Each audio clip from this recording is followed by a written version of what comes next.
Hello everyone. तो आज हम लोग पढ़ने जा रहे हैं केमिकल बॉन्डिंग में अगली theory, that is molecular orbital theory.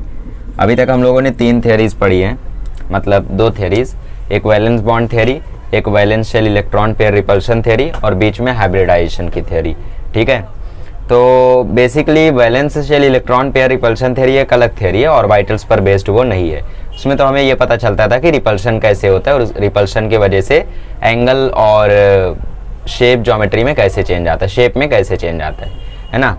तो आज हम लोग बात करने वाले हैं ऑर्बिटल्स के बारे में। बेसिकली ये थ्योरी जो होगी ये वैलेंस बॉन्ड थ्योरी को रॉन्ग प्रूफ करने के लिए है। मतलब वैलेंस बॉन्ड थ्योरी में कई सारी चीज़ें गलत बताई गई थी, तो उन सभी चीज़ों को सही करने के लिए, करेक्ट करने के लिए मॉलिक्यूलर ऑर्बिटल थ्योरी आई हुई है। तो एक्चुअली होता क्या है, देखो जब एक्सपेरिमेंट वगैरह होते हैं तो वहाँ से हमें जो भी रिजल्ट मिलता है तो वो रिजल्ट को मद्देनज़र रखते हुए हम कोई ना कोई एक फालतू सा कारण बनाते हैं, लॉजिक बनाते हैं और वो लॉजिक लगा देते हैं वहाँ पे। पर वो लॉजिक हर चीज़ पर नहीं चलता फिर, है ना। जैसे वैलेंस बॉन्ड थ्योरी ने अपना एक अलग ही लॉजिक लगा के बोला था कि एलिमेंट्स की प्रॉपर्टीज़ ऐसी ऐसी होती है, मॉलिक्यूल पैरामैग्नेटिक होता है, डायमैग्नेटिक होता है, ऐसे ऐसे होता है, बट उनका लॉजिक चला नहीं। फिर मॉलिक्यूलर ऑर्बिटल थ्योरी ने कहा मैं अपनी थ्योरी से प्रूफ कर दूंगा कि ऐसा ऐसा होता क्यों है। ठीक है, तो आज का लेक्चर बहुत ज़रूरी है। जेई में 2020 में 2019 में मतलब सीधे सीधे यहाँ से क्वेश्चन आते हैं। आप केमिस्ट्री का पीवाईक्यू एक बार निकाल के देखना, आपसे केमिकल बॉन्डिंग के 75% सवाल सॉल्व हो जाएंगे पीवाईक्यू के। 75% मतलब समझते हो, 100 में से 75 क्वेश्चन। और बाकी 25 क्यों नहीं होंगे? क्योंकि आप अगर समझदार रहोगे तो सारे हो जाएंगे, जितने लेक्चर्स आप देखते हो उसमें सारे हो जाएंगे। बट बाकी 25 तब होंगे जब आप एनसीईआरटी थोड़ा डीप में पढ़ोगे, क्योंकि बाहर से कुछ नहीं आता है। ठीक है, तो ये थ्योरी बहुत इंपॉर्टेंट है, सबसे ज़्यादा इंपॉर्टेंट है, यहीं से मैक्सिमम क्वेश्चंस आते हैं नीट और जेई में। ठीक है, तो आज का लेक्चर अच्छे से सुनना। तो वैलेंस बॉन्ड थ्योरी क्या कहती थी कि इलेक्ट्रॉन का थोड़ा सा यहाँ पे एक्साइटेशन होता है और एक्साइटेशन होने के बाद ये ऑर्बिटल और ये एटॉमिक ऑर्बिटल मिलता है और ओवरलैपिंग करके नया ऑर्बिटल बन जाता है। ये कहना था हमारा वैलेंस बॉन्ड थ्योरी का। बट मॉलिक्यूलर ऑर्बिटल थ्योरी ने कहा जैसे हाइड्रोजन और हाइड्रोजन है, हाइड्रोजन का यहाँ पे 1s1 है और हाइड्रोजन का यहाँ पे 1s1 है, तो वैलेंस बॉन्ड थ्योरी कहती थी कि ये कंबाइन होकर कुछ ऐसी ओवरलैपिंग कर लेता है। ओवरलैपिंग बोले तो ये पहला 1s1 ये दूसरा 1s1, दोनों ओवरलैपिंग कर लिए। बट मॉलिक्यूलर ऑर्बिटल थ्योरी इसको नहीं मानती। उन्होंने कहा ठीक है, 2 ऑर्बिटल्स होते हैं, दोनों कंबाइन होते हैं, बट ओवरलैपिंग होने की जगह वो 2 टाइप के मॉलिक्यूलर ऑर्बिटल बनाते हैं। तो वैलेंस बॉन्ड थ्योरी कहती थी ये H है, ये H है, यहाँ पे H2 बना, H2 में ऐसी ओवरलैपिंग हुई है। ठीक, इसका एक स्पिन और इसका उल्टा स्पिन, यहाँ पे 2 इलेक्ट्रॉन भरे हुए, ये हमारा मॉलिक्यूल बना हुआ है ओवरलैपिंग से। ये वैलेंस बॉन्ड थ्योरी का कहना हुआ था। तो आज के लेक्चर में आप ये भी सीखोगे कि मॉलिक्यूल्स का इलेक्ट्रॉनिक कन्फिग्रेशन क्या होता है, साथ ही में एनर्जी डायग्राम होता है, एनर्जी लेवल डायग्राम, जो कि आपको सीधा सीधा बोर्ड एग्जाम में मतलब 11th के एग्जाम में 4 मार्क्स का 3 मार्क्स का पूछा जा सकता है। तो वो सारी चीज़ें आज आप सीखने वाले हो। बहुत ही खतरनाक लेक्चर भी हो सकता है, मे बी। ठीक है, तो मॉलिक्यूलर ऑर्बिटल थ्योरी ने कहा ठीक है ये H है और ये H है, बट ये मिलके ऐसा बनाते हैं, यहाँ पे एक H2 का मॉलिक्यूल का ऑर्बिटल बनेगा और यहाँ पे एक H2 का मॉलिक्यूल का ऑर्बिटल बनेगा। ओवरलैपिंग नहीं होती है। मॉलिक्यूलर ऑर्बिटल थ्योरी ने कहा कि यहाँ पे H था, यहाँ पे H था, हाँ ठीक है, दोनों मिले 2 ऑर्बिटल बनेंगे। तो मॉलिक्यूलर ऑर्बिटल थ्योरी ने कहा 2 ऑर्बिटल्स मिलके मॉलिक्यूल्स की अपनी एक खुद की उन लोग ऑर्बिटल बनाते हैं, जिसमें से हम लोग एक को बोलते हैं बॉन्डिंग मॉलिक्यूलर ऑर्बिटल और एक को बोलते हैं एंटी बॉन्डिंग मॉलिक्यूलर ऑर्बिटल। फिलहाल आप लोग ऐसे ही लिख दो, बाद में मैं आपको डीप में बताता हूँ। ठीक है, तो मेन डिफरेंस समझ में आया। साथ ही में जो ये आपकी मॉलिक्यूलर ऑर्बिटल थ्योरी है ये आप लोगों को आइडिया देगी, it will give idea, it will explain stability, bond order and behaviour of molecules after formation. Behaviour of molecules, valence bond theory इसमें से कुछ भी नहीं कर पा रही थी, ना वो स्टेबिलिटी के बारे में अच्छे से बता पा रही थी, और ये साथ ही में जो ये मॉलिक्यूलर ऑर्बिटल थ्योरी है ये नंबर ऑफ बॉन्ड्स को एक अलग ही तरीके से एक्सप्लेन करेगी। आप सोचते हो ना कि नाइट्रोजन में इतना ही बॉन्ड क्यों होता है, एक फैक्टर तो आप लोग वैलेंसी का लगा लेते हो, हाँ उसकी वैलेंसी 3 है तो 3 बॉन्ड इसलिए बनता है। बट ये थ्योरी आपको सीधा सीधा बता देगी, अगर आपको मालूम है, इसका मतलब ये थ्योरी अगर आपको मालूम है तो ये थ्योरी से आप ये निकाल सकते हो कि 2 मॉलिक्यूल के बीच में कितना बॉन्ड है। अभी हम लोग सारी चीजें करेंगे, बहुत मजा आएगा। ठीक है, बिहेवियर बोले तो मॉलिक्यूल बनने के बाद वो पैरामैग्नेटिक है या डायमैग्नेटिक है। डायमैग्नेटिक मतलब मैग्नेट से थोड़ा सा रिपल करता है, ठीक है। पैरामैग्नेटिक मतलब मैग्नेट की तरफ थोड़ा सा अट्रैक्ट होता है मैग्नेटिक फील्ड में। तो ये सारी चीजें होती हैं। तो ये इसमें से वो कैसा बिहेव करता है उसके बारे में भी आपको मॉलिक्यूलर ऑर्बिटल थ्योरी बताएगी, जबकि जो वैलेंस बॉन्ड थ्योरी थी वो मैग्नेटिक बिहेवियर वगैरह के बारे में कुछ भी बता नहीं पा रही थी, ठीक है। चलिए इसके बारे में हम लोग डिस्कशन शुरू करते हैं। चलिए तो हम लोग अब डिस्कशन शुरू करते हैं अपना molecular orbital theory. Molecular orbital theory ये कहती थी कि दो एटॉमिक ऑर्बिटल मिलके दो मॉलिक्यूलर ऑर्बिटल थ्योरी बनाते हैं, यही इसका कहना था, ठीक है। पहले का क्या था, पहले का ओवरलैपिंग था और यही थ्योरी सही निकली। एक्सपेरिमेंट वगैरह जितने भी हुए सारी चीज़ों में इसने अपना नाम किया, मतलब इसने सारी जो एक्सप्लेनेशन दी थी हर किसी को एक्सपेरिमेंट सपोर्ट कर रहे थे, तो इसीलिए ये थ्योरी को सही माना गया। तो इसका मतलब वीवीटी खराब थी तो उसको हम पढ़ क्यों रहे हैं, क्योंकि गलतियों से सीखना जरूरी होता है ताकि आप वो गलतियां दोबारा ना दोहराओ, ठीक है। वरना केमिस्ट्री को क्या है, वो बिना हाइब्रिडाइजेशन बिना किसी डायरेक्ट आपको यही थ्योरी पढ़ा दे। फिर अगर ये थ्योरी सही है, थ्योरी कोई भी नहीं सही होती। अभी तक एक्सपेरिमेंट ऐसे निकल जाते हैं जिसमें आपको एक्सेप्शन याद करना पड़ता है, ठीक है। थ्योरी तो कोई भी सही नहीं होती है, बट फिर भी आप गलतियां ना दोहराओ, उनको गलतियों से सीखो, इसलिए आपको सारी गलतियां भी बताई जाती है। वरना सीधा हेनरी मोसले का मॉडर्न पीरियोडिक टेबल ना पढ़ा दें वो, बट मेंडलीव ने भी तो मेहनत की थी तो उनको भी तो थोड़ा पढ़ो, ठीक है। तो ये जो मॉलिक्यूलर ऑर्बिटल थ्योरी थी ये एटम के मैकेनिकल मॉडल पर भी बेस्ड थी। मतलब आप लोग जैसा कि जानते हो कि इलेक्ट्रॉन को बाद में वेव बता दिया गया था डी ब्रॉली ने। तो डी ब्रॉली ने आगे चल के जब इलेक्ट्रॉन को वेव बताया था तो पहले की जो थ्योरीज थी वो सब इलेक्ट्रॉन को एज अ पार्टिकल भी मान रही थी, बट ये थ्योरी ने उनका मैकेनिकल मॉडल लिया। मतलब पूरा जो उनका मॉडर्न रूल और रेगुलेशन है, मतलब जो उनका मॉडर्न फिजिक्स है उसको सपोर्ट करते हुए ये थ्योरी है। मतलब ये इलेक्ट्रॉन को एज अ वेव ट्रीट करेगी, तो मतलब ये काफी ज्यादा सक्सेसफुल इसीलिए हुई। तो सबसे पहला पॉइंट आप लोग को लिखना है, जैसे देखो एटॉमिक ऑर्बिटल्स होते हैं। एटॉमिक ऑर्बिटल जरा हमें भी याद दिला दो कौन कौन से। अरे 1s 2s 2p ये सारे होते हैं ना, फिर p का 3 होता है, px py pz। तो ये सारे जैसे एटॉमिक ऑर्बिटल होते हैं वैसे ही मॉलिक्यूल्स के ऑर्बिटल होते हैं। अब मॉलिक्यूल्स के कौन कौन से ऑर्बिटल होते हैं, मॉलिक्यूल्स के कई सारे ऑर्बिटल होते हैं। पहला होता है सिग्मा, दूसरा होता है पाई, तीसरा होता है डेल, ठीक। छोड़ो आगे, और कोई हमें याद नहीं करना है, खाली आपको सिग्मा और पाई से मतलब रखना है। मुझे मालूम भी नहीं वैसे 3 से ज्यादा ठीक है, बट होते हैं। तो हमें सिग्मा और पाई से मतलब रखना है फिलहाल। आपको सिग्मा और पाई ये दो मॉलिक्यूलर ऑर्बिटल्स के बारे में बातें करनी है। जैसे एटॉमिक ऑर्बिटल होती थी वैसे ही मॉलिक्यूल्स की भी ऑर्बिटल होती है जिनको मॉलिक्यूलर ऑर्बिटल्स बोलते हैं, ठीक है। फिर दूसरी बात करते हैं, नंबर ऑफ एटॉमिक ऑर्बिटल्स या फिर number of molecular orbitals is equal to number of atomic orbitals. Orbitals formed is equal to number of atomic orbitals combined. Atomic orbitals combined, जितनी एटॉमिक ऑर्बिटल्स कंबाइन होंगी उतना ज्यादा मतलब उतने ही molecular orbitals का फॉर्मेशन होगा, ठीक है। और साथ ही में जो भी एटॉमिक ऑर्बिटल कंबाइन हो रहे हैं, मतलब combining atomic orbitals must have, combining atomic orbitals must have same और नियरली सेम एनर्जी। मतलब सेम या फिर नियरली सेम एनर्जी इनकी रहनी चाहिए। मतलब आप S और P को कंबाइन नहीं करा सकते, इसमें आप S को S के साथ ही कंबाइन करा सकते हो। तो इसमें नियरली सेम का क्या मतलब है, नियरली सेम मतलब जैसे ऑक्सीजन और नाइट्रोजन की बात कर लो। जब ये ऑक्सीजन और नाइट्रोजन मिलके NO बनाएंगे तो इसका 1s होगा, इसका 1s होगा। भाई नाइट्रोजन के 1s का जो एनर्जी है वो अलग होगा, ऑक्सीजन के 1s का एनर्जी अलग होगा। तो दोनों की एनर्जी तो अलग होगी, बट क्योंकि ये भी S का है ये भी S का है तो नियरली सेम होगी। तो नियरली सेम से उनका ये मतलब था। सेम मतलब ऑक्सीजन का ही 1s और 1s, मतलब जब ऑक्सीजन का ऑक्सीजन के साथ बॉन्ड बने तो इनका दोनों का देखो 1s सेम टू सेम रहेगा। तो यहाँ पे जो एटॉमिक ऑर्बिटल कंबाइन हो रहे उनका एनर्जी या तो सेम या तो नियरली सेम रहना ही चाहिए। ऐसा नहीं है कि आप इसका S को इसके P के साथ कंबाइन करा दे रहे हो, ये सब पॉसिबल नहीं है, ठीक है।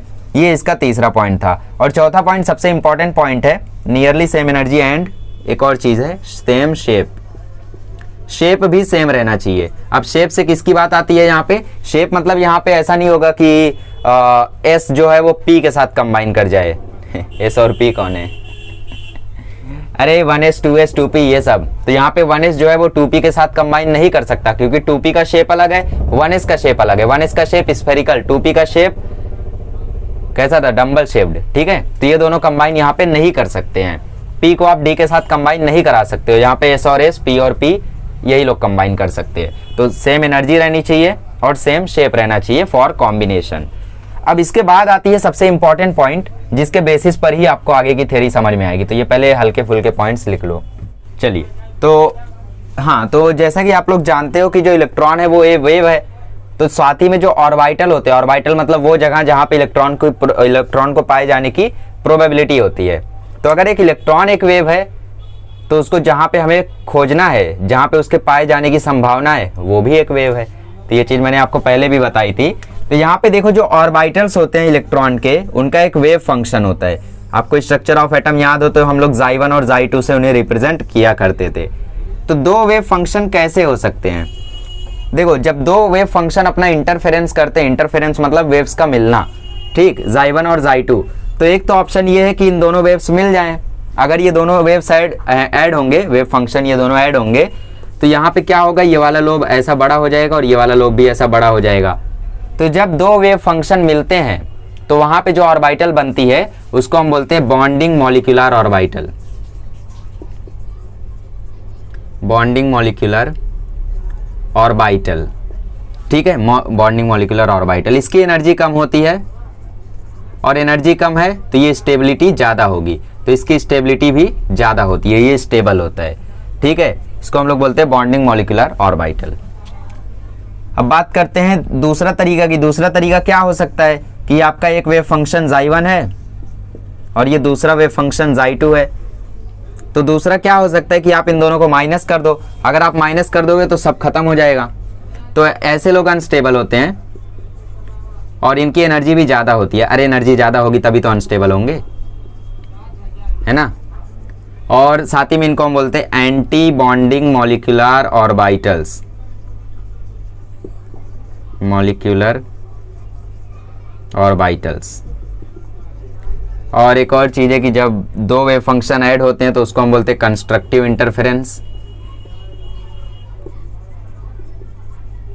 अब एनर्जी इसकी क्यों कम होती है? अब कुछ लोग मतलब सोच रहे होंगे कि यहाँ पे दो लोग ऐड हुए हैं ना, ऐड हुए तो एनर्जी ज्यादा होनी चाहिए, यहाँ पे तो माइनस हुआ, एनर्जी कम होनी चाहिए। ऐसा मत सोचो, आपको 12वीं में एक चैप्टर है वेव ऑप्टिक्स, उसमें सब मिल जाएगा, ठीक है। इसको बोलते हैं कंस्ट्रक्टिव इंटरफेरेंस और इसको बोलते हैं डिस्ट्रक्टिव इंटरफेरेंस। मतलब डिस्ट्रक्ट कर दिया, दोनों ने खत्म कर दिया एक दूसरे को, ठीक है। डिस्ट्रक्टिव इंटरफेरेंस और कंस्ट्रक्टिव इंटरफेरेंस। जब दो वेव फंक्शन माइनस होते हैं तो वहां पे जो ऑर्बिटल बनता है वो बनता है एंटी बॉन्डिंग मॉलिक्यूलर ऑर्बिटल। अरे जब दो एटॉमिक ऑर्बिटल आएंगे, सपोज एक एस और एक एस आया, तो उस एस के दो वेव फंक्शन होंगे। एक तो ऐसा हो सकता है कि उसके ऑर्बिटल्स ऐड हो जाएं। ऑर्बिटल्स क्या है, एक वेव है ना भाई, तो दोनों वेव फंक्शन या तो ऐड हो जाए या तो माइनस हो जाए। तो जब ऐड होंगे तो बनेगा बॉन्डिंग मॉलिक्यूलर ऑर्बिटल, जब माइनस होंगे तो बनेगा anti bonding molecular orbital. Anti bonding को हम लोग रिप्रेजेंट करने के लिए यूज करते हैं एक स्टार, स्टार का सिंबल। इसके लिए हम लोग कुछ नहीं यूज करते, ठीक है। तो इस तरीके से दो ऑर्बिटल्स आपकी बनती है मॉलिक्यूल्स की। जैसे एक एस और एक एस कंबाइन किए तो इस तरीके से फॉर्मेशन होता है। तो इसको पहले नोट कर लो, फिर मैं आपको सही में फॉर्मेशन करा के दिखाता हूँ कि किस तरीके से होता है। चलिए, तो जैसा कि आप लोग एटॉमिक ऑर्बिटल्स के बारे में जानते हो, तो अब मैं आपको बता देता हूँ टाइप्स ऑफ मॉलिक्यूलर ऑर्बिटल्स कौन कौन सी, सिग्मा ऑर्बिटल और पाई ऑर्बिटल। तो टाइप्स ऑफ मॉलिक्यूलर ऑर्बिटल्स, देखो सिग्मा कब बनता है आप लोग जानते हो, जब एक्सियल ओवरलैपिंग होती है। और पाई कब बनता है, जब साइड वाइज ओवरलैपिंग होती है ना, पैरेलल ऐसा साइड वाइज ओवरलैपिंग। तो ये सब आप लोग जानते हो ऑलरेडी, सेम वही चीज यहाँ पे भी है। तो सपोज यहाँ पे 1s का एक एटॉमिक ऑर्बिटल है प्लस, और यहाँ पर एक 1s का ऑर्बिटल है। तो पहला तो ये हो सकता है कि दोनों मिल जाएं। अगर दोनों मिलेंगे तो यहाँ पे ये कुछ ऐसा बनता है,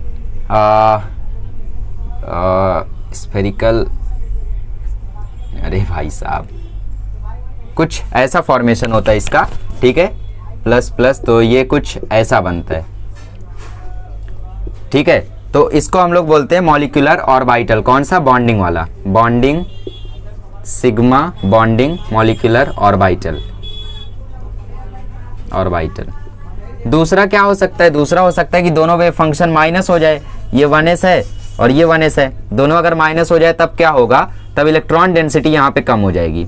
ठीक है, ये प्लस और जो आपको ये लाइन दिख रही है, इस लाइन को हम बोलते हैं नोडल प्लेन। अब नोडल प्लेन क्या है भाई, नोडल प्लेन वो जगह है where probability of getting electron, probability of getting electron is least. Nodal plane वो जगह है जहां पे इलेक्ट्रॉन को पाए जाने की संभावना एकदम जीरो के बराबर है, बहुत कम है, क्योंकि यहाँ पे इलेक्ट्रॉन की डेंसिटी सबसे ज्यादा कम होती है। तो ये आपने दो देख लिए, ठीक है, और यहाँ पे जो फॉर्मेशन होगा वो होगा sigma anti bonding molecular orbital का, इसीलिए इसको हम बोलते हैं सिग्मा स्टार। ये सिग्मा मतलब बॉन्डिंग मॉलिक्यूलर ऑर्बिटल, और जब डिस्ट्रक्टिव इंटरफेरेंस हुआ, यहाँ पे क्या हुआ, यहाँ पे कंस्ट्रक्टिव इंटरफेरेंस हुआ,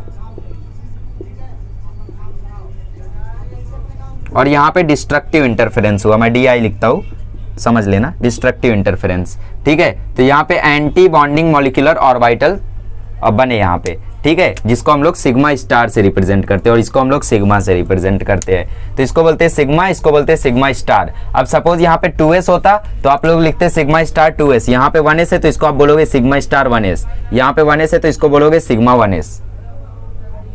ठीक है, ये मॉलिक्यूलर ऑर्बिटल्स के नाम है, जैसे देखो होता है 1s1 2s2 ऐसा होता है ना, तो वैसे ये भी है। यहाँ पे भी आप इलेक्ट्रॉनिक कॉन्फ़िगरेशन जब करोगे मॉलिक्यूल्स का तो आप लिखोगे sigma 1s2 sigma star 1s2 ऐसा आप लोग लिखोगे। बट फिलहाल हम लोग पहले देख रहे हैं कि ऑर्बिटल्स कैसे बनती है। तो सबसे पहले हमने सिग्मा की बात की, तो सिग्मा कैसे बनता है,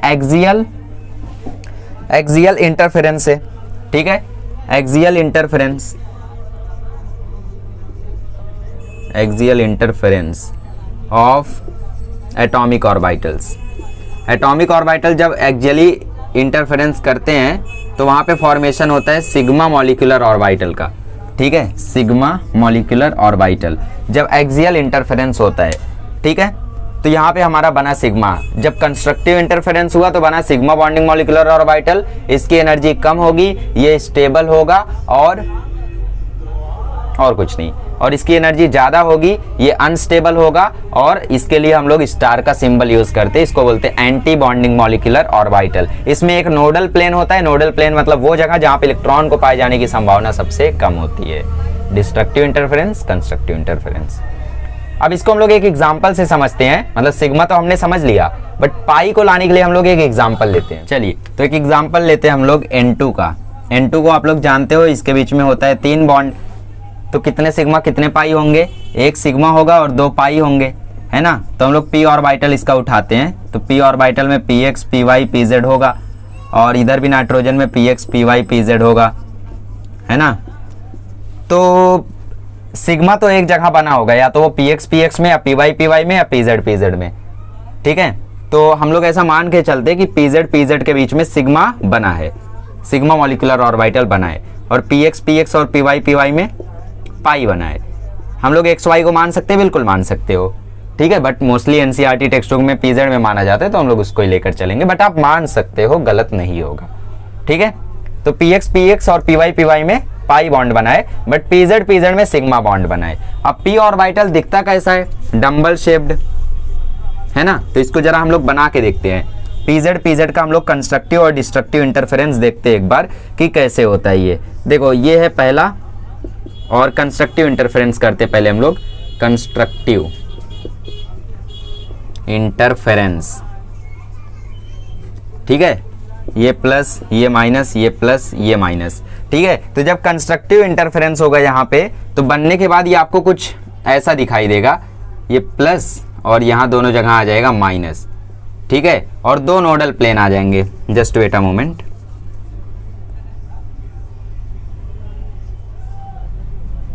ठीक, माइनस माइनस प्लस, तो यहाँ पे 2 जगह पे नोडल प्लेन आ जाएंगे, और नोडल प्लेन मैंने आपको बता दिया क्या होते हैं। ठीक है, 2 नोडल प्लेन। क्या बना ये बना सिग्मा मॉलिक्यूलर ऑर्बिटल। ठीक है, कंफ्यूज मत हो। फिर दूसरा डिस्ट्रक्टिव इंटरफेरेंस हो सकता है, ये माइनस, ये प्लस, माइनस, ये प्लस, ये माइनस, थोड़ा खतरनाक बना रहा हूं मैं। ठीक है, तो डिस्ट्रक्टिव इंटरफेरेंस में क्या होगा, ये देखो लगभग इन लोग कैंसल आउट हो जाएंगे, और ये फाइनली आपको ऐसा दिखेगा। ठीक है, और यहाँ पे 3 नोडल प्लेन होंगे, एक यहाँ और एक यहाँ, ये माइनस और ये माइनस, ये प्लस। यहाँ पे आपको 3 नोडल प्लेन दिखाई देंगे। और यहाँ पे क्योंकि डिस्ट्रक्टिव इंटरफेरेंस हुआ है, तो डिस्ट्रक्टिव इंटरफेरेंस को हम लोग क्या बोलते हैं, सिग्मा स्टार। तो ये होगा सिग्मा स्टार। सिर्फ सिग्मा स्टार नहीं, नाम भी देखो, ये पीजेड है तो सिग्मा स्टार पीजेड, और ये सिग्मा पीजेड, ठीक है। और कौन सा ये पी था, 1s 2s 2p, तो इसीलिए हम लोग इसको बोलते हैं सिग्मा 2pz, और इसको हम लोग बोलते हैं सिग्मा स्टार 2pz। नेमिंग समझ रहे हो। आई नो कि molecular orbital theory is one of the hardest theory, तो थोड़ा बहुत तो दिक्कत आएगा, बट धीरे धीरे समझते चलो, आपको आराम से आ जाएगा प्रैक्टिस के साथ साथ, ठीक है। लगभग 50% थ्योरी में आपको बता चुका हूँ। अब थ्योरी में बस थोड़ी सी और बातें हैं पाई के बारे में, और फिर आपका थ्योरी खत्म हो जाएगा, फिर हम लोग बस प्रैक्टिस करेंगे।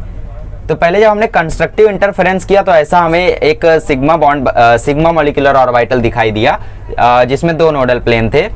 तो ये पीजेड और पीजेड के बीच में बना था। कौन सा पीजेड होगा, नाइट्रोजन के पास होते हैं 7 इलेक्ट्रॉन, तो इलेक्ट्रॉनिक कन्फिग्रेशन होगा 1s2 2s2 2p3, तो 2p है ना ये, तो इसीलिए हमने बोला सिग्मा 2pz, क्योंकि पीजेड के बीच में हम बना रहे। px में भी बना सकते थे, सिग्मा 2px लिख सकते थे, कोई दिक्कत नहीं है इसमें, क्योंकि ये एंटी बॉन्डिंग बनी हुई है, एंटी मॉलिक्यूलर ऑर्बिटल बना है, तो यहाँ पे हम लोग लिखेंगे सिग्मा स्टार 2pz, ठीक है। एंटी क्यों, क्योंकि डिस्ट्रक्टिव इंटरफेरेंस हुआ है। डिस्ट्रक्टिव इंटरफेरेंस में एनर्जी हाई होती है, और जो मॉलिक्यूलर ऑर्बिटल होता है वो अनस्टेबल होता है, इसमें स्टेबल होता है, एनर्जी लो होती है। बहुत ज़्यादा बातें हैं, चलो ठीक है, पहले पीजेड का नोट करो, फिर पाई की बातें करते हैं। चलिए, तो अब हम लोग बातें करते हैं पीजेड का। हमने देख लिया, पीजेड के बीच में बना सिग्मा 2pz और sigma star 2pz molecular orbital, ठीक। अब px की बातें करते हैं। तो px में देखो, px का यहाँ पे अब होगा साइड वाइज ओवरलैपिंग, ठीक है, मतलब साइड वाइज इंटरफेरेंस। ओवरलैपिंग तो कहाँ होगा इसमें, ओवरलैपिंग तो हम लोग पहले थ्योरीज में देखते थे, इसमें इंटरफेरेंस होता है मॉलिक्यूलर ऑर्बिटल थ्योरी में, ठीक है, MOT। तो पहले हम लोग देखते हैं कंस्ट्रक्टिव इंटरफेरेंस। जब कंस्ट्रक्टिव इंटरफेरेंस होगा तो प्लस प्लस मिलके बड़ा प्लस बनाएंगे, नीचे होगा एक नोडल प्लेन और नीचे एक बड़ा माइनस, ठीक है। तो इसमें एक नोडल प्लेन होता है, देखो अब यहाँ पे कंस्ट्रक्टिव इंटरफेरेंस होने के बाद एक नोडल प्लेन बना, और इसको हम लोग बोलेंगे सिग्मा 2px। अरे px के बीच में पाई बनेगा ना, pz के बीच में सिग्मा बन चुका है, तो इसको बोलेंगे पाई 2px, ठीक है। अब डिस्ट्रक्टिव इंटरफेरेंस भी करके देखते हैं, तो ये प्लस ये माइनस, ये हुआ डिस्ट्रक्टिव इंटरफेरेंस, प्लस माइनस, तो फाइनली आपको ये कुछ ऐसा दिखाई देगा, एक लोब यहाँ, एक लोब यहाँ, एक लोब यहाँ, एक लोब यहाँ, ठीक है। तो यहाँ पे आपको 2 नोडल प्लेन दिखाई देंगे, 2 नोडल प्लेन, और इसको बोलेंगे पाई स्टार 2px। अब सेम टू सेम py के भी साथ होगा, आप लोग करके देख लेना, ठीक है। तो py में भी सेम टू सेम चीजें होंगी, तो इसको बोलते हैं पाई 2px, इसको बोलते हैं पाई स्टार 2px। क्यों, क्योंकि यह है एंटी बॉन्डिंग मॉलिक्यूलर ऑर्बिटल, और ये है बॉन्डिंग मॉलिक्यूलर ऑर्बिटल, ठीक। समझ में आई ये चीजें। तो अब ये चीजें अगर आपको समझ में आ गई हैं, तो हम लोग अब आगे बढ़ते हैं और इलेक्ट्रॉनिक कन्फिग्रेशन की कैसे करते हैं उसको देखते हैं। चलिए, तो अब बात करते हैं how to do electronic configuration of molecules.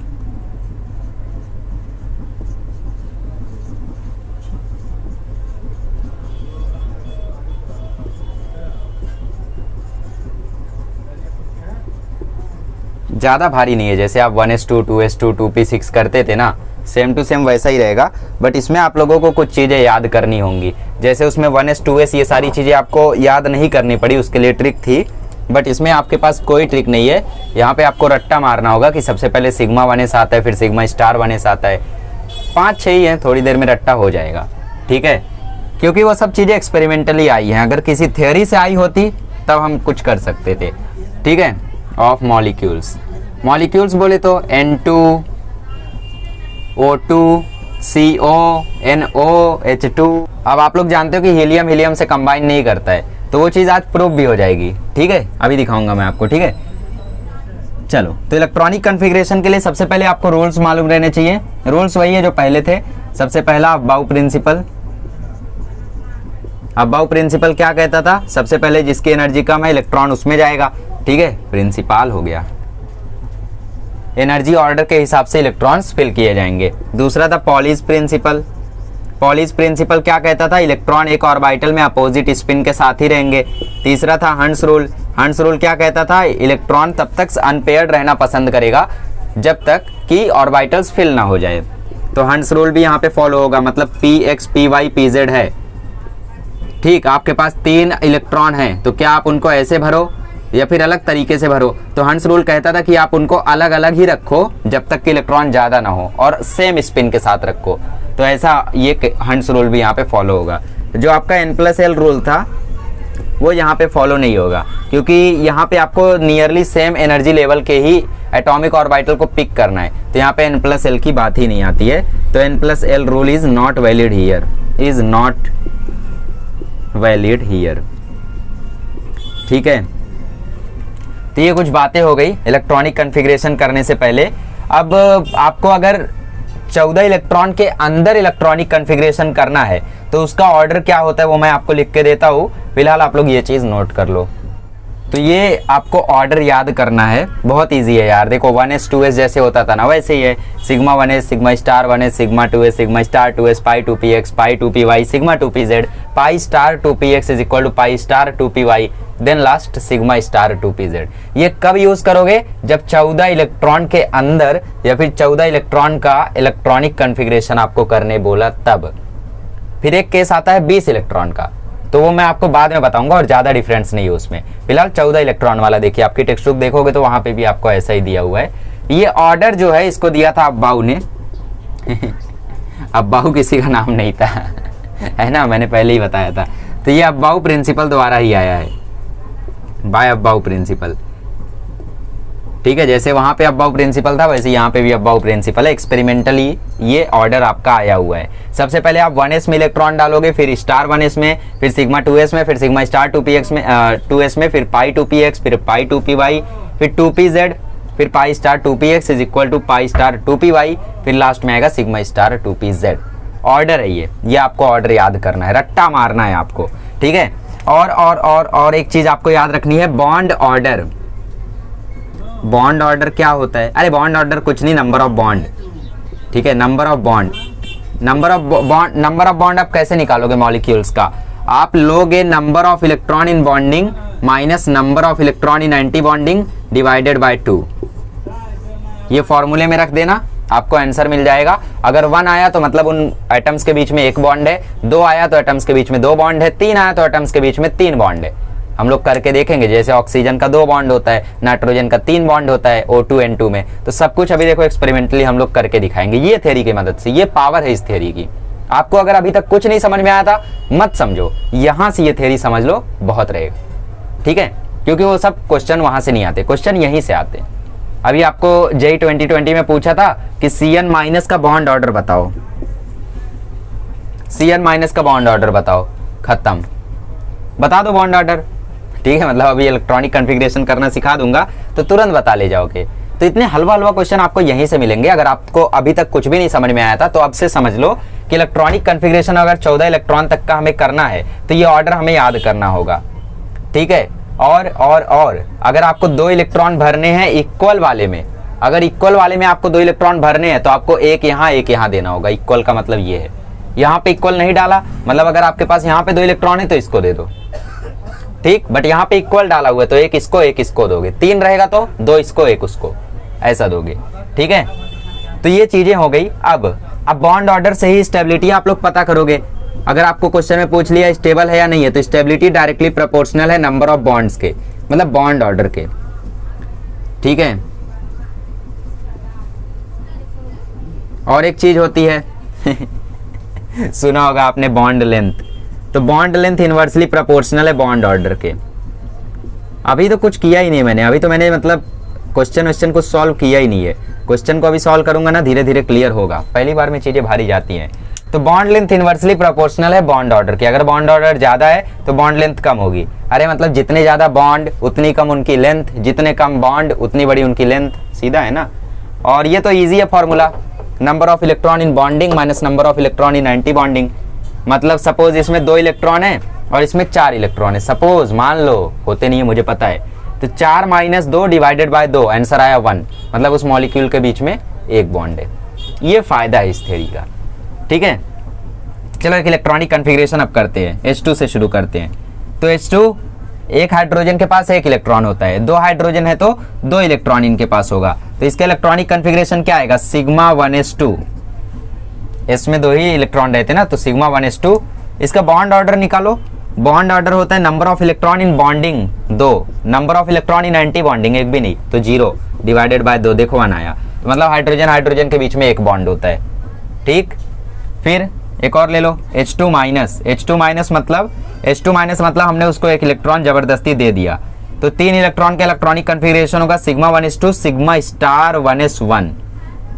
इसका बॉन्ड ऑर्डर निकालो, इसका बॉन्ड ऑर्डर आएगा number of electron in bonding minus number of electron in anti bonding divided by 2, तो आंसर आया 1/2। तो इसका बॉन्ड ऑर्डर है 1/2। फिर एक और ले लो H2 प्लस, इसका मतलब एक इलेक्ट्रॉन इससे निकाल दिया गया, तो इसका आएगा सिग्मा 1s1, सिग्मा 1s1 ये इसका इलेक्ट्रॉनिक कन्फिग्रेशन है मॉलिक्यूल का। तो इसका बॉन्ड ऑर्डर निकालो, इसका बॉन्ड ऑर्डर आएगा, एक इलेक्ट्रॉन इसमें है तो 1/2 इसका भी आएगा। तो बॉन्ड ऑर्डर तो यहाँ पे सेम आ गया। अब क्या करें, इसका भी बॉन्ड ऑर्डर 1/2, इसका भी बॉन्ड ऑर्डर 1/2, ठीक है। तो वो तो ठीक है, छोड़ो, मुझे स्टेबिलिटी बताओ, स्टेबिलिटी ऑर्डर क्या होगा इसका, दिख रहा है ना 1/2 बॉन्ड ऑर्डर। ये बॉन्ड ऑर्डर मैंने H2 प्लस के लिए लिखा हुआ है,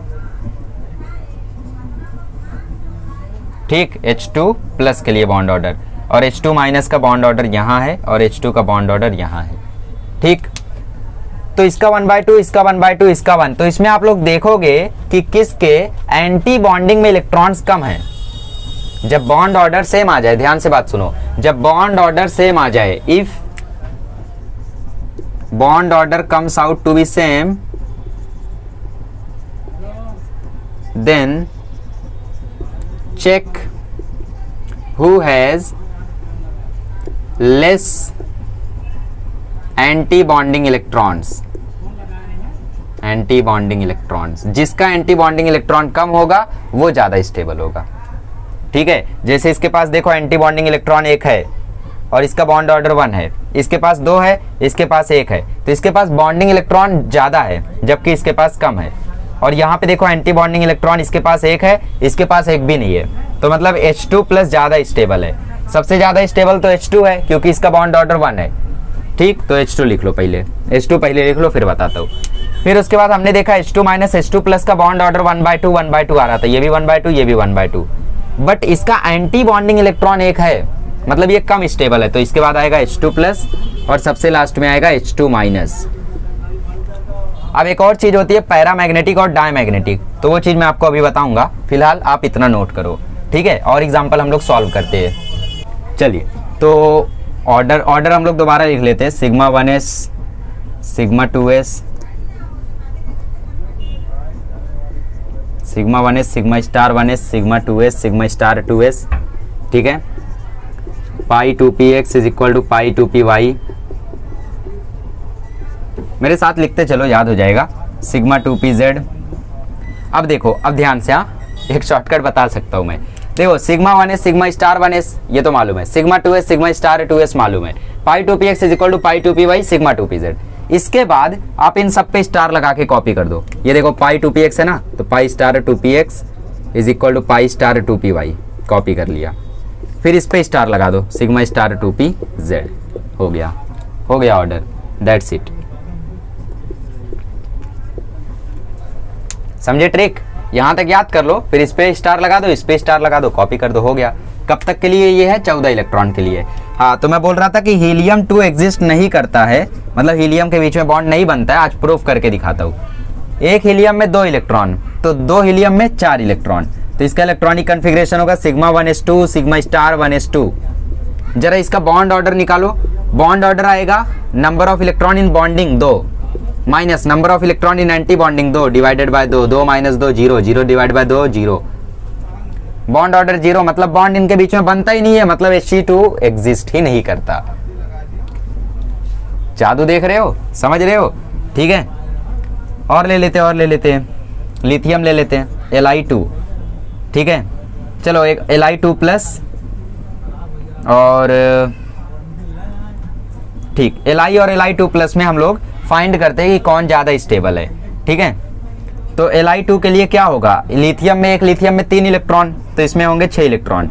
तो sigma 1s2, sigma star 1s2, sigma 2s2। Bond order निकालो थोड़ा। बॉन्ड ऑर्डर आएगा number of electron in bonding 2 2 4 minus number of electron in antibonding 2 divided by 2। Bond order आया 1, मतलब लिथियम लिथियम में एक बॉन्ड होता है, ठीक है। और इसका निकालो थोड़ा Li2 प्लस का। Li2 प्लस मतलब इसमें से 2 इलेक्ट्रॉन ड्रॉप किया गया, मतलब एक ही इलेक्ट्रॉन बचा है, तो सिग्मा 1s1। तो इसका बॉन्ड ऑर्डर आ जाएगा 1/2। तो कौन ज़्यादा स्टेबल है, Li2, उससे कम Li2 प्लस, ठीक है। अब लास्ट वाली चीज आती है पैरामैग्नेटिक और डायमैग्नेटिक। तो वो चीज आप कैसे पता करोगे, magnetic nature. To find magnetic nature, इसको नोट करके लिखो, एक बॉक्स में लिखो अपने नोट्स में, मैग्नेटिक नेचर। अगर इलेक्ट्रॉन्स पेयर्ड हैं, ठीक है, अगर इलेक्ट्रॉन्स पेयर्ड आपको दिखाई दें, पेयर्ड मतलब 2 2 2 2 2, ये सब पेयर्ड है। तो जब इलेक्ट्रॉन आपको पेयर्ड दिखाई दे तो उसका मैग्नेटिक बिहेवियर होगा डायामैग्नेटिक, डायामैग्नेटिक, ठीक है। और जब इलेक्ट्रॉन आपको अनपेयर्ड दिखाई दे, इलेक्ट्रॉन अनपेयर्ड, तब उसका बिहेवियर होगा पैरामैग्नेटिक,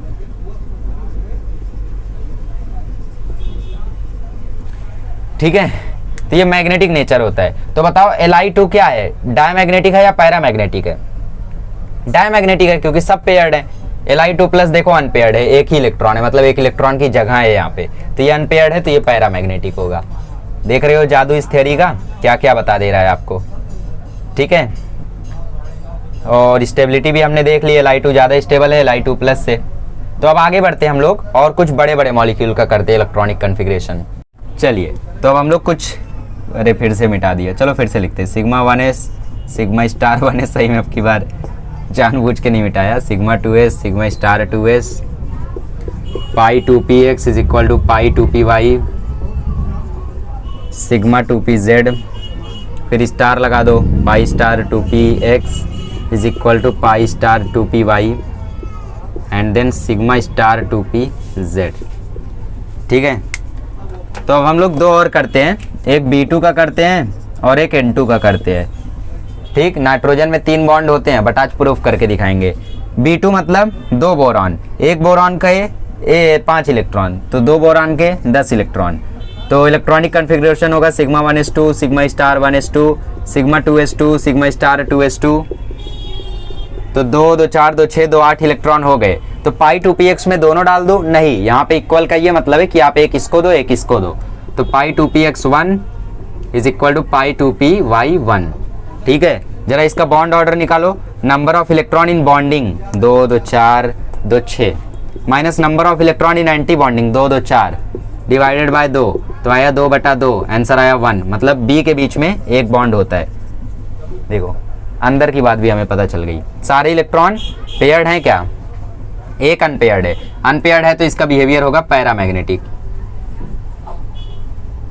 अरे ये y वाला 2px 2py वाला एक एक ही है ना, मतलब अनपेयर्ड है, तो इसीलिए इसका बिहेवियर होता है पैरामैग्नेटिक, मतलब मैग्नेटिक नेचर पैरामैग्नेटिक इसका होता है। N2 की बात करो, एक नाइट्रोजन में 7 इलेक्ट्रॉन, तो 2 नाइट्रोजन में 14 इलेक्ट्रॉन। याद रखना ये इलेक्ट्रॉनिक कन्फिग्रेशन 14 इलेक्ट्रॉन तक के लिए ही सही है। इसके बाद 20 इलेक्ट्रॉन वाला आता है, वो मैं बताऊंगा, बट इसके बाद हम लोग सबसे पहले एनर्जी लेवल डायग्राम सीखेंगे, ठीक है। हाँ, तो 14 इलेक्ट्रॉन है तो कैसे भरेंगे, sigma 1s2, sigma star 1s2, sigma 2s2, sigma star 2s2, pi 2p2, pi 2px2 is equal to pi 2py2, 2 2 4 2 6 2 8 2 10 2 12 और एक बचा सिग्मा 2pz2, ठीक है। तो ये हो गई हमारी बातें। बॉन्ड ऑर्डर निकाल लो। बॉन्ड ऑर्डर आएगा number of electron in bonding 2 2 4 2 6 2 8 2 10, 10 electron bonding में, minus number of electron in anti bonding 4 divided by 2, तो 6/2, आंसर आया 3। मतलब नाइट्रोजन नाइट्रोजन के बीच में 3 बॉन्ड होता है, और ये चीज हम लोग देखो जानते भी हैं।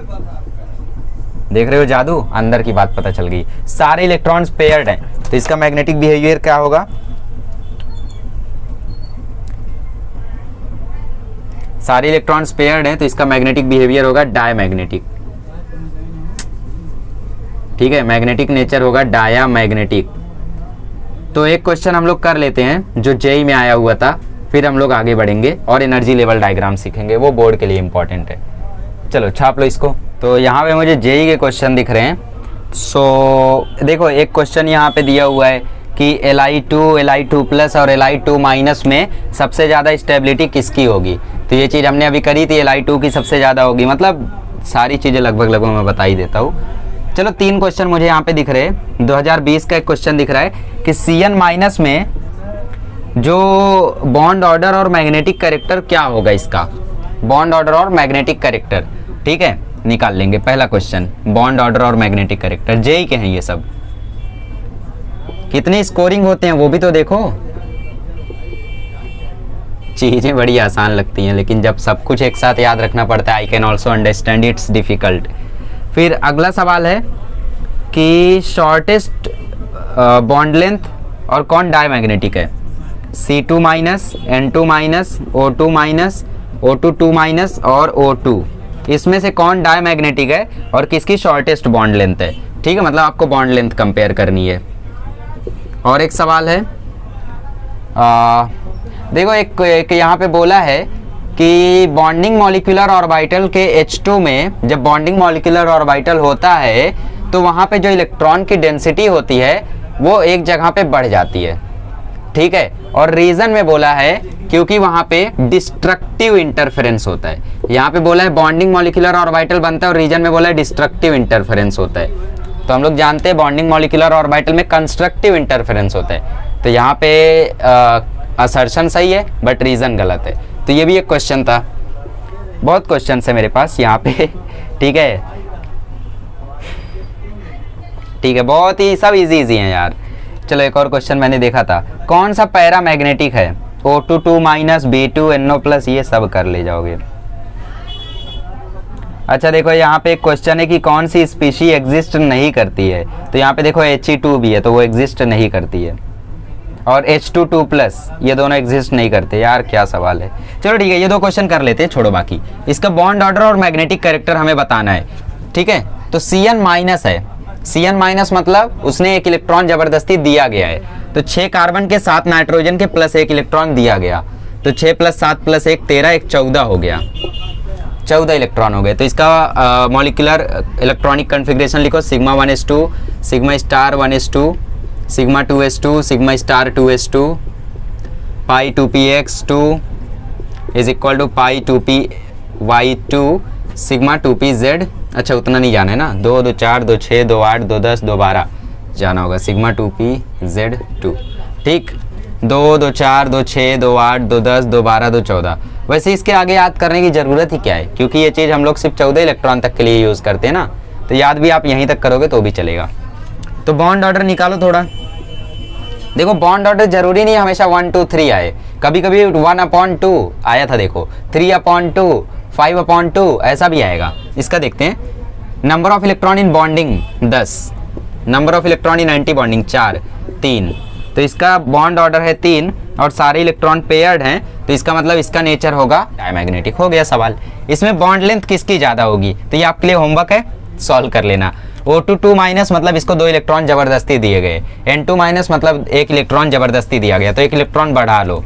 इसका हो गया 15 इलेक्ट्रॉन, इसका हो गया 13 इलेक्ट्रॉन, इसका हो गया 16 में और 2 बढ़ा दो 18 इलेक्ट्रॉन। अच्छा जाने दो ये क्वेश्चन फिर, क्योंकि इसके लिए आपको अभी 20 इलेक्ट्रॉन वाला सीखना होगा कन्फिग्रेशन। ठीक, तो वो कन्फिग्रेशन सीखने के बाद ट्राई करना इसको। चलिए, तो अब बहुत ही इंपॉर्टेंट टॉपिक आता है एनर्जी लेवल डायग्राम। फिलहाल आप लोग 14 इलेक्ट्रॉन तक का वाला सीख गए हो, 20 इलेक्ट्रॉन वाला भी बता दूंगा अभी, तब उसके बाद वो जो क्वेश्चन मैंने पिछली बार लिखा था वो आप लोग सॉल्व कर पाओगे। तो एनर्जी लेवल डायग्राम में रहता कुछ नहीं है, कुछ मतलब कुछ इंपॉर्टेंट मॉलिक्यूल्स है, उनका एनर्जी लेवल डायग्राम चाहिए तो 5-6 बार प्रैक्टिस कर लो ताकि एग्जाम में सीधा सीधा आप बना सको। जैसे H2, N2, O2, Li2, ठीक है, और F2। तो ये 5 मॉलिक्यूल्स ऐसे हैं जो आप लोगों को एग्जाम में आएंगे, बाकी कोई भी नहीं आएगा। आना होगा तो यही आएंगे, वरना कोई नहीं आएगा। तो सबसे पहले बात कर लेते हैं H2 की। H2 का इलेक्ट्रॉनिक कन्फिग्रेशन होता है सिग्मा 1s2। तो इसमें हम लोग क्या करते हैं, इस साइड रखते हैं एटॉमिक ऑर्बिटल 1s और इधर रखते हैं एटॉमिक ऑर्बिटल 1s, इधर हाइड्रोजन इधर हाइड्रोजन, तो 1s1 1s1। ठीक, अब इससे क्या होगा, इससे यहाँ पे फॉर्मेशन होगा मॉलिक्यूलर ऑर्बिटल का। है ना। ये क्या है, ये है एटॉमिक ऑर्बिटल। यहाँ पे हम रखते हैं मॉलिक्यूलर ऑर्बिटल, तो ये हमने रखा मॉलिक्यूलर ऑर्बिटल, मतलब ऊपर रखने की जगह आप नीचे भी रख सकते हो, और इधर रखते हैं मॉलिक्यूलर ऑर्बिटल। क्योंकि बॉन्डिंग मॉलिक्यूलर ऑर्बिटल की एनर्जी कम होती है तो उसको हम नीचे रखते हैं, तो इधर आएगा सिग्मा 1s। क्योंकि एंटी बॉन्डिंग मॉलिक्यूलर ऑर्बिटल की एनर्जी ज़्यादा होती है तो उसको ऊपर रखते हैं, तो इधर आएगा सिग्मा स्टार 1s। अब इसका इलेक्ट्रॉनिक कन्फिग्रेशन है सिग्मा 1s2, तो इधर 2 इलेक्ट्रॉन आएंगे, बात खत्म, दैट्स इट। ये हो गया इसका एनर्जी लेवल डायग्राम, और कुछ नहीं है, और कुछ है ही नहीं। हलवा, एकदम हलवा, इधर कुछ नहीं आएगा, ऐसे ही रहने दो। तो यहाँ से आप लोग एक चीज़ देख रहे हो कि एटॉमिक ऑर्बिटल की एनर्जी बॉन्डिंग मॉलिक्यूलर ऑर्बिटल से ज़्यादा होती है, but anti bonding molecular orbital से कम होती है ना। चलो अब बात करते हैं Li2 की। Li2 का electronic configuration sigma 1s2, sigma star 1s2, sigma 2p2s2, 2 2 4 2 6, ठीक है। तो ये बातें हो गई। तो इसका एनर्जी लेवल डायग्राम बनाते हैं, तो इससे पहले इसको रफ कर देता हूं मैं, इसको नोट कर लो। क्या करने का, यहाँ पे 2 एटॉमिक ऑर्बिटल रखने का। यहाँ पे क्या करोगे, Li का एटॉमिक ऑर्बिटल साइड में रखोगे, फिर ऐसा लाइन बना के यहाँ पे तुम मॉलिक्यूलर ऑर्बिटल बनाओगे, मॉलिक्यूलर ऑर्बिटल मॉलिक्यूल का बीच में, और साइड में एटॉमिक ऑर्बिटल HH, इनको रखोगे। क्लियर हो रहा है, धीरे धीरे हो जाएगा, ठीक है। चलो इसको रफ करता हूँ फिर बताता हूँ। चलिए तो Li2 का बनाते हैं। तो Li2 का इलेक्ट्रॉनिक कन्फिग्रेशन मैंने लिखा था sigma 1s2, sigma star 1s2, sigma 2s2। तो इसको हमें 2 बार में बनाना होगा। यहाँ पे हम रखते हैं Li को, यहाँ पे रखते हैं Li को। पहले हम लोग 1s के साथ बनाते हैं, ये 1s है, हाँ, ये है एटॉमिक ऑर्बिटल 1s, और इससे बनेगा यहाँ पे मॉलिक्यूलर ऑर्बिटल। थोड़ा सा मतलब मेरा टेढ़ा मेढ़ा है तो संभाल लेना इसको, ठीक है। डायग्राम तो ऊपर रहता है एंटी बॉन्डिंग मॉलिक्यूलर ऑर्बिटल, तो यहाँ पे मॉलिक्यूलर ऑर्बिटल, यहाँ पे है सिग्मा स्टार 1s, और यहाँ पे है सिग्मा 1s, मतलब बॉन्डिंग मॉलिक्यूलर ऑर्बिटल। इसको नीचे रखने का एनर्जी कम होती है इसकी। हम लोग मतलब ऐसा दिखाते भी हैं कि ऊपर जाते समय एनर्जी बढ़ रही है, ठीक है, ऊपर जाते समय एनर्जी बढ़ रही है। अब देखो यहाँ पे ये 1s की बात हुई, बट यहाँ पे 2s भी आया है, तो 2s के लिए आप इसके ऊपर 2s के लिए आप लोग बनाओगे। कैसे बनाओगे, यहाँ पे रखोगे 2s का एटॉमिक ऑर्बिटल, ये था Li, ये था Li, तो ये हुआ Li2, ऊपर लिखता हूँ, ये हो गया Li2। तो यहाँ पे 2s रखोगे, यहाँ पे 2s रखोगे, ऐसे कंबाइन करोगे, और क्योंकि यहाँ पे एंटी बॉन्डिंग नहीं है तो यहाँ पे सिर्फ यहाँ पे बनाओगे सिग्मा 2s2, और ये 2 इलेक्ट्रॉन भर दोगे, दैट्स इट, ठीक है। इसके ऊपर बनाना है, इसको इसके ऊपर बनाना, क्योंकि मैंने जगह नहीं छोड़ी। हाँ, तो इसमें 1 इलेक्ट्रॉन था, ठीक। लिथियम का इलेक्ट्रॉनिक कन्फिग्रेशन रहता है 1s2, 2s2, 1s2, 2s1, ये लिथियम का इलेक्ट्रॉनिक कन्फिग्रेशन रहता है। तो मतलब 1s में 2 इलेक्ट्रॉन थे, तो ये हमने 2 इलेक्ट्रॉन भर दिए। अब सिग्मा 1s में कितने इलेक्ट्रॉन है, 2, 1 2, सिग्मा 1s2 में 2, फिर सिग्मा 2s2 में 2 भर दिए। ऐसे बनाने का एनर्जी लेवल डायग्राम, ठीक है। एक तीसरा बनाता हूँ, फिर क्लियर होगा आपको। चलिए तो N2 मॉलिक्यूल का हम atomic molecular energy level diagram बनाते हैं। तो N2 के 14 इलेक्ट्रॉन होते हैं, तो इसका इलेक्ट्रॉनिक कन्फिग्रेशन होता है sigma 1s2, sigma star 1s2, sigma 2s2, sigma star 2s2, pi 2px2। अच्छा, 2 ही इलेक्ट्रॉन क्यों जा रहा है, P में तो 6 इलेक्ट्रॉन जाता था, क्योंकि ये P नहीं है, ये px है। P का जो 3 ऑर्बिटल था उसमें से सिर्फ 1 है, तो 1 में 2 जाता है ना, is equal to pi 2py2, 2 2 4 2 6 2 8 2 10 2 12, एक बचा सिग्मा 2pz2, ठीक। तो सबसे पहले हम लोग 1s के लिए बनाते हैं, नीचे से ऊपर जाएंगे, और नीचे से ऊपर जाते समय एनर्जी बढ़ रही है, ऐसा हम दिखा देंगे, ठीक है। तो यहाँ पे रखते हैं n को, ये हो गया 1s, और यहाँ पे हो गया 1s, ये भी है n, तो ये बना यहाँ पे n2, ये हो गया एंटी बॉन्डिंग मतलब सिग्मा स्टार 1s2, ठीक, और ये हो गया बॉन्डिंग मॉलिक्यूलर ऑर्बिटल मतलब सिग्मा 1s2। फिलहाल 2 को यहाँ पे नहीं लिखते हम। तो देखो सिग्मा 1s में 2 इलेक्ट्रॉन है, लिख दिया, सिग्मा स्टार 1s में 2 इलेक्ट्रॉन है, लिख दिया। अब ऊपर चलेंगे हम लोग और 2s के लिए बनाएंगे, ठीक है। तो 2s के लिए भी यहाँ पे बनाओ, 2s, ये ऐसा, ये हुआ सिग्मा 2s, और ऊपर ये हुआ सिग्मा स्टार 2s, ठीक है। देखो इसमें भी 2 इलेक्ट्रॉन, इसमें भी 2 इलेक्ट्रॉन, तो भर दिया हमने 2 इलेक्ट्रॉन, ठीक है। और यहाँ पे भी 2 इलेक्ट्रॉन रहेगा ही, ठीक है। तो काफ़ी लंबा चौड़ा है फिलहाल यहाँ तक तो समझ में आया होगा। तो आगे कैसे करने का, आगे बता दूँ या फिर जाने दूँ? एक्चुअली इसको करने का एक और तरीका होता है कि हम लोग 1s के ऊपर ही 2s का बना दें, इसके ऊपर ही हम लोग 2s का बना दें, बट क्योंकि आपकी टेक्स्ट में वैसा नहीं दिया हुआ है, मैं देख रहा हूँ, सो इसकी वजह से हमें वैसा नहीं कर सकते। तो हमने 1s का बनाया, 2s का बनाया, अब p का बनाते हैं हम लोग। ठीक है, तो p का यहाँ पे रखेंगे 3। अच्छा, नाइट्रोजन का इलेक्ट्रॉनिक कन्फिग्रेशन होता है 1s2 2s2 2p3। ठीक है, यहाँ पे 2-2 इलेक्ट्रॉन थे तो यहाँ पे हमने 2-2 इलेक्ट्रॉन भरे, बट यहाँ पे 3 ही इलेक्ट्रॉन है तो हर एक में 1-1 ही आएगा, और इधर भी p के हर एक में 1-1 ही आएगा। तो ऐसे ये हुआ सिग्मा। ओके, ये हुआ पाई, ऊपर कोई नहीं होगा, है ना, ऊपर कोई नहीं होगा क्योंकि वहाँ पे स्टार आता है। नीचे आएगा पाई 2px और पाई 2py। एक बार टेक्स्ट बुक देख लेना, मैं थोड़ी खिचड़ी बना रहा हूँ। ठीक है, pi 2px is equal to pi 2py, और इसके जस्ट ऊपर आएगा सिग्मा 2pz। आपको पता है ना कि 2px और 2py मिलके पाई बॉन्ड बनाते हैं, पाई मतलब पाई मॉलिक्यूलर ऑर्बिटल बनाते हैं, और जो pz रहता है वो सिग्मा मॉलिक्यूलर ऑर्बिटल बनाता है। तो वही यही है। तो सिग्मा 2pz में 2 इलेक्ट्रॉन भर दो, इसमें 2 इलेक्ट्रॉन भर दो। ठीक, ये पूरा ऑर्बिटल है और 2 इलेक्ट्रॉन भर दो। तो इस तरीके से इसको बनाते हैं। एक बार टेक्स्ट बुक देख लेना इसके लिए, क्योंकि आपको यहाँ पे थोड़ा कंफ्यूजिंग लगेगा। ठीक है, अब O2 का बनाता हूँ, फिर आप लोग F2 का खुद से बनाना। चलिए O2 मॉलिक्यूल का बनाते हैं। अगर अभी तक नहीं समझ में आया तो इसको मैं थोड़ा क्लैरिटी के साथ बनाता हूँ, अब की बार आ जाएगा। तो 8 इलेक्ट्रॉन रहते हैं इसमें, तो 1s2 2s2 2p5, 2 2 4 1 5 हो गया, 2p4। ठीक है, 4 इलेक्ट्रॉन इसमें रहेंगे। ठीक है, तो सबसे पहले इसका मॉलिक्यूल का इलेक्ट्रॉनिक कन्फिग्रेशन लिखो। तो sigma 1s2 sigma star 1s2 sigma 2s2 sigma star 2s2, और फिर pi 2px2 is equal to pi 2py2, और फिर सिग्मा 2pz। ठीक है,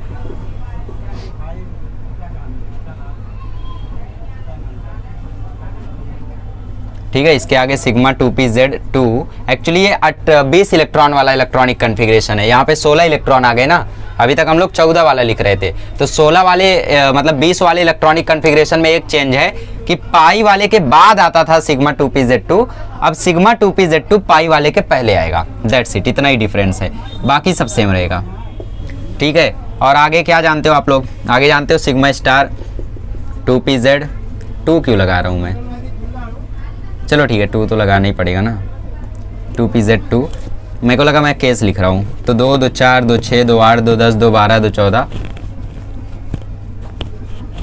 ठीक 16 हो गए। ठीक है, इलेक्ट्रॉन कंप्लीट हुए। तो सबसे पहले 1s की बात करते हैं, इसका 1s2 बनाओ। तो पहले एटम का बनाते हैं हम लोग, नीचे से ऊपर जाएंगे तो एनर्जी बढ़ रही है। ठीक, नीचे से एकदम शुरू करते हैं। ये हमने बनाया 1s, ये हमने बनाया 1s, ऑक्सीजन ऑक्सीजन, और ये बनेगा सिग्मा स्टार 1s, और यहाँ पे रहेगा सिग्मा 1s। ठीक है, और ये रहेगा O2, बीच में रहेगा O2। तो ये हमने ऑर्बिटल्स रखे, इसमें है 2 इलेक्ट्रॉन, इसमें भी है 2-2 इलेक्ट्रॉन, ये आगे 2-2 इलेक्ट्रॉन। पहला डायग्राम समझ में आया? हमने पहले एटॉमिक ऑर्बिटल बनाया, ये साइड साइड में रहता है एटॉमिक ऑर्बिटल, ऊपर नीचे रहता है मॉलिक्यूलर ऑर्बिटल। ठीक है, तो यहाँ पे 1s2 था, तो मतलब 2-2 इलेक्ट्रॉन दोनों में फिल थे। और फिर हमने मॉलिक्यूल का इलेक्ट्रॉनिक कन्फिग्रेशन देखा, तो sigma 1s2 sigma star 1s2 दोनों हो गया। अब 2s की बात करते हैं। तो यहाँ पे 2s, यहाँ पे 2s, 2-2 इलेक्ट्रॉन इसमें भी देखो भरे हुए हैं, है ना। ये ऑक्सीजन एक, ये ऑक्सीजन दूसरा, दोनों मिलके बनाएंगे O2। ठीक है, यहाँ पे बना O2, यहाँ पे रहेगा आपका सिग्मा स्टार 2s2, और यहाँ पे रहेगा सिग्मा 2s2। तो ये आया ऑर्बिटल, 2 इलेक्ट्रॉन इसमें 2 इलेक्ट्रॉन इसमें, ये हो गया S का। अब P की बात करनी है आपको। ठीक, तो मैं थोड़ी सी जगह कर लेता हूँ, मैं इलेक्ट्रॉनिक कन्फिग्रेशन मिटा देता हूँ। हो सकता है आपको इलेक्ट्रॉनिक कन्फिग्रेशन के इसमें डाउट आया हो कि वो पहले कैसे हो गया, क्योंकि अभी तक जो हम लोग सीख रहे थे वो 14 इलेक्ट्रॉन के लिए था, इसमें 16 इलेक्ट्रॉन है, तो इसमें 20 वाले इलेक्ट्रॉन वाला इलेक्ट्रॉनिक कन्फिग्रेशन लगेगा, जो कि मैं जस्ट इसके बाद ही आपको बताने वाला हूँ। ठीक है, तो इसको मैं थोड़ा सा क्लीन बनाना चाहता हूँ, इसलिए हाँ। तो 2p4 था, तो ये px py पी जेड, और यहाँ पे भी P X P Y P Z. तो ये देखो एक एक एक, चार था तो एक यहाँ लगा दो, एक एक एक, चार था तो एक यहाँ लगा दो, ये बन गया एटॉमिक ऑर्बिटल। ठीक, अब यहाँ से बनेगा मॉलिक्यूलर ऑर्बिटल। पी एक्स और पी वाई पाई बनाएंगे, तो ये पी एक्स और पी वाई को हम ज्वाइन करेंगे, पी एक्स के साथ पी वाई को ज्वाइन करेंगे, पी एक्स और पी वाई को ज्वाइन करेंगे तो बनेगा pi two P X is equal to pi two P Y, ये वाला बनेगा। ठीक, इसमें आया 2 इलेक्ट्रॉन। फिर पी वाई और पी एक्स को ज्वाइन करोगे तो यहाँ पे बनेगा पाई, सेम मतलब pi two P X pi two P Y बनेगा, तो यहाँ पे भी आएगा 2 इलेक्ट्रॉन। फिर आप पी जेड और पी जेड को जब ज्वाइन करोगे तो यहाँ पे बनेगा सिग्मा टू पी जेड, इसमें भी आएगा 2 इलेक्ट्रॉन। फिर ऊपर से पी जेड को ज्वाइन करोगे तो बनेगा sigma star two P Z, यहाँ पे भी आएगा 2 इलेक्ट्रॉन। फिर बाकी दोनों को भी ज्वाइन कर लो और ऑर्बिटल बना दो 2, और ये आया। ओके, एक ही एक इलेक्ट्रॉन था ना, तो इलेक्ट्रॉनिक कन्फिग्रेशन याद करो थोड़ा। Sigma 1s2, sigma star 1s2, sigma 2s2, sigma star 2s2, pi 2p, अच्छा 20 इलेक्ट्रॉन वाला है तो sigma 2pz2 pi 2px2 is equal to pi 2py2। Okay, हो गया ना, 2 2 4 6 8 10 12 14, एक और था सिग्मा स्टार 2pz2। ठीक है, तो यहाँ पे पाई स्टार ऊपर वाले फिल नहीं होते हैं तो इसको हम लोग खाली रखेंगे, खाली इसमें सिग्मा स्टार 2pz वाला फिल होता है तो उसको हमने भर दिया।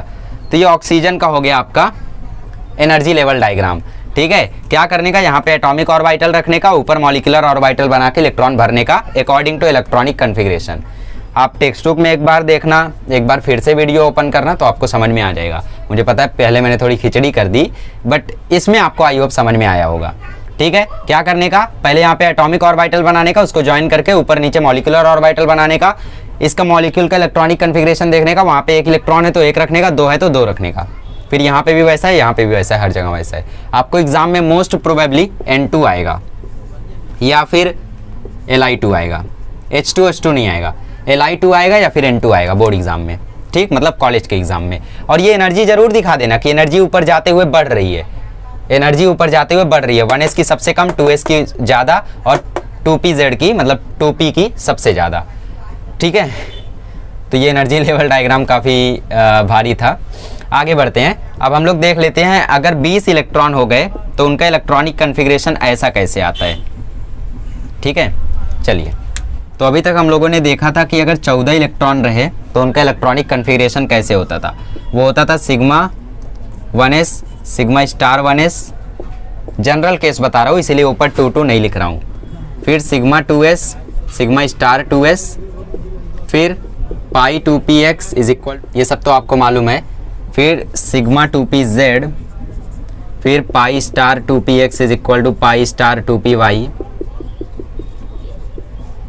और लास्ट में आता है सिग्मा स्टार 2pz। तो 20 इलेक्ट्रॉन वाले में जस्ट एक चेंज आता है। जब हम 20 इलेक्ट्रॉन की बात करें तो ये वाला इसकी जगह ले लेता है और वो वाला इसकी जगह ले लेता है। मतलब यहाँ पे आ जाएगा pi 2px is equal to pi 2py, और उसकी जगह आ जाएगा सिग्मा 2pz। यही डिफरेंस है बस, और कुछ डिफरेंस नहीं है। ये हो गया 20 इलेक्ट्रॉन वाला। तो आप मुझे O2 का इलेक्ट्रॉनिक कन्फिग्रेशन करके दीजिए। 16 इलेक्ट्रॉन होते हैं तो sigma 1s2, sigma star 1s2, sigma 2s2, sigma star 2s2, sigma 2pz2, pi 2px2 is equal to pi 2py2, और बस ना 2 2 4 6 8 10 12 14 16, नो एक और चाहिए। तो पाई स्टार 2px में 1 is equal to pi star 2py में 1। जरा बॉन्ड ऑर्डर निकालो इसका। बॉन्ड ऑर्डर आएगा 2 2 4 2 6 2 8 10। अच्छा सिग्मा स्टार है ना, ये स्टार लगाना भूल गया। 2 2 4 2 6 2 8 2 10 minus number of electron in antibonding 2 2 4 2 6 divided by 2, तो इसका बॉन्ड ऑर्डर आया 2। ठीक है, अब O2 माइनस की बात कर लो O2 माइनस मतलब एक और इलेक्ट्रॉन आ गया 17 इलेक्ट्रॉन। तो यहाँ तक तो सब सेम होगा, मतलब यहाँ तक तो सब सेम होगा। तो dot dot dot dot pi star 2px2 is equal to pi star 2py1 ऐसा हो जाएगा। तो इसका बॉन्ड ऑर्डर क्या आएगा? इसमें देखो एंटी बॉन्डिंग में एक इलेक्ट्रॉन बढ़ा है, बाकी सब कुछ सेम है। तो 10 माइनस 7/2, तो इसका बॉन्ड ऑर्डर आएगा 3/2। अब O2 2 माइनस मतलब एक और इलेक्ट्रॉन आ गया 18 इलेक्ट्रॉन। तो अब की बार सब कुछ सेम होगा, बस pi star 2px2 is equal to pi star 2py2 होगा। तो इसका बॉन्ड ऑर्डर अब की बार आएगा 1। अरे 10 माइनस 8 2, 2/2 1, तो इसका बॉन्ड ऑर्डर आया 1। ठीक है, इसका 2, इसका 1.5, इसका 1। तो कौन ज़्यादा स्टेबल है? एक O2 प्लस भी होगा, O2 प्लस में एक इलेक्ट्रॉन कम होगा। ठीक, तो O2 प्लस में कहाँ लिख दूँ? इलेक्ट्रॉनिक कन्फिग्रेशन मिटा देता हूँ, आ गया होगा अब, नहीं तो फिर से लिख दूंगा, अभी टेंशन मत लो। O2 प्लस वाला लिख देता हूँ पहले। O2 प्लस मतलब उसने एक इलेक्ट्रॉन लूज कर दिया। अगर एक इलेक्ट्रॉन लूज कर दिया तो अब इसके पास 15 इलेक्ट्रॉन है, तो ये वाला जस्ट गायब हो जाएगा, पूरा का पूरा सेम रहेगा, पाई स्टार 2px1 ही रहेगा बस। तो इसके लिए बॉन्ड ऑर्डर आएगा 10 माइनस 5/2, तो इसका बॉन्ड ऑर्डर आएगा 5/2 मतलब 2.5। इसका आया 1.5, इसका आया 1। तो इसका बॉन्ड ऑर्डर सबसे ज़्यादा, तो O2 प्लस सबसे ज़्यादा स्टेबल, फिर O2, फिर O2 माइनस, फिर O2 2 माइनस। ठीक है, तो ये हमने बात कर ली स्टेबिलिटी की। तो अब हम लोग बात करते हैं मैग्नेटिक नेचर की। तो मैग्नेटिक नेचर मैंने आपको बताया कि अगर पेयर्ड हो तो डायामैग्नेटिक, और अगर अनपेयर्ड हो तो पैरामैग्नेटिक। तो यहाँ पे आप लोग देख सकते हो इसके इलेक्ट्रॉन्स पाई 2px1 अनपेयर्ड है, तो ये पैरामैग्नेटिक। O2 इसके आखिरी इलेक्ट्रॉन अनपेयर्ड है तो पैरामैग्नेटिक, इसके भी अनपेयर्ड है तो पैरामैग्नेटिक, इसके अनपेयर्ड नहीं है 2px2 2py2 फुल है, तो ये डाईमैग्नेटिक। कितना इजी है। अब बॉन्ड लेंथ कंपेयर कर लो, bond length is inversely proportional to stability मतलब बॉन्ड ऑर्डर।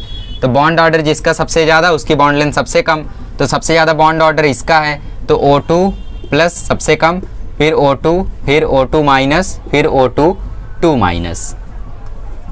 ठीक है, अच्छा अब आप लोग सोच रहे होगे कि ये चैप्टर तो यहाँ पे हो गया, मतलब आज का लेक्चर तो हो गया, बट आप लोग अभी सोच रहे होगे कि 14 इलेक्ट्रॉन वाला जो था उसमें हम लोग 14 इलेक्ट्रॉन तक ही ना याद करके आगे भी हम लोग क्यों याद करते थे। तो उसका भी रीज़न मैं बता देता हूँ, इसको नोट कर लो। चलिए, तो जैसे मैं एक क्वेश्चन ले लूँ N2 माइनस, बताओ इसमें कितने इलेक्ट्रॉन है?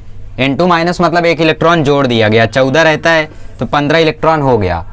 तो इसीलिए मतलब जब N2 माइनस आपको दिखे तो N2 माइनस कैसे बना है? पहले N2 बना है, फिर इसमें एक इलेक्ट्रॉन और जोड़ा गया है, उसके बाद N2 माइनस बना है। ठीक है, तो ऐसे केसेस में आप 14 इलेक्ट्रॉन वाला ही इलेक्ट्रॉनिक कन्फिग्रेशन फॉलो करोगे, ध्यान रखना इस बात को। ठीक है, वरना कुछ लोग क्या करते हैं इसमें 20 इलेक्ट्रॉन वाला इलेक्ट्रॉनिक कन्फिग्रेशन लगाते। अरे भाई 20 वाला ही लगाना होता तो 14 वाले में सिग्मा 2pz तक ही याद करते ना हम लोग।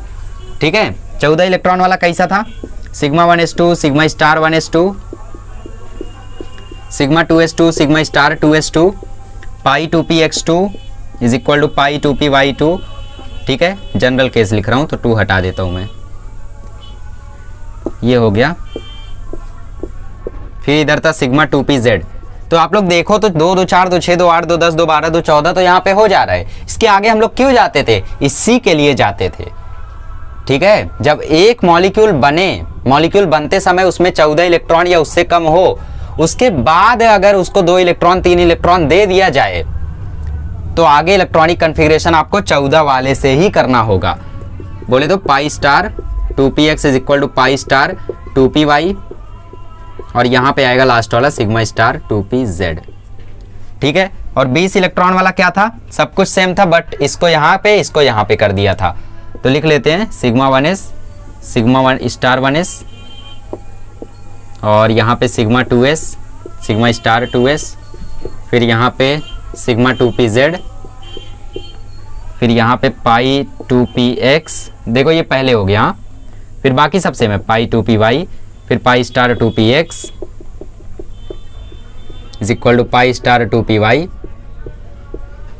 ठीक है, और फिर लास्ट में सिग्मा स्टार 2pz। ये 20 इलेक्ट्रॉन वाला, ये 14 इलेक्ट्रॉन वाला।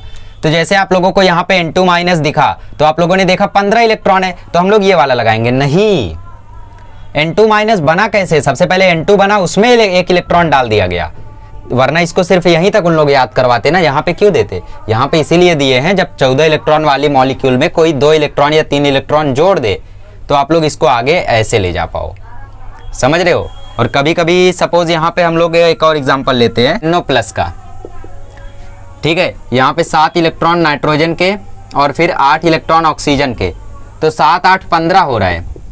बट बाद में इसका एक इलेक्ट्रॉन लूज करा के, प्लस मतलब एक इलेक्ट्रॉन लूज किया, ठीक है। NO से इसने एक इलेक्ट्रॉन लूज किया और बन गया NO प्लस, मतलब अब इसके पास आ गए 14 इलेक्ट्रॉन। तो पहले तो 15 ही थे ना, तो आप लोग 20 वाला ही लगाओगे। अब 14 हो गए वो बात अलग है, बट पहले 15 थे तो आप 20 वाला ही लगाओगे। और इसमें पहले 14 ही थे तो 14 वाला ही लगाओगे, अब 15 हो गए तो उससे फर्क नहीं पड़ता। डाउट क्लियर हुआ?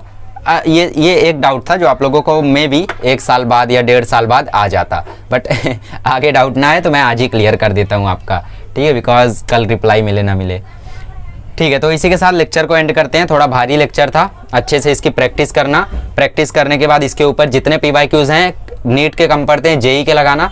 JEE में अच्छे PYQs हैं, देखे मैंने, मतलब इजी हैं, तो आप लोग JEE के भी लगा लेना अगर नीट के कम पड़ते हैं। बाकी आपके पास मॉड्यूल है, रिसोर्स अवेलेबल है, तो कोई दिक्कत ही नहीं है, उसमें more than enough questions available हैं।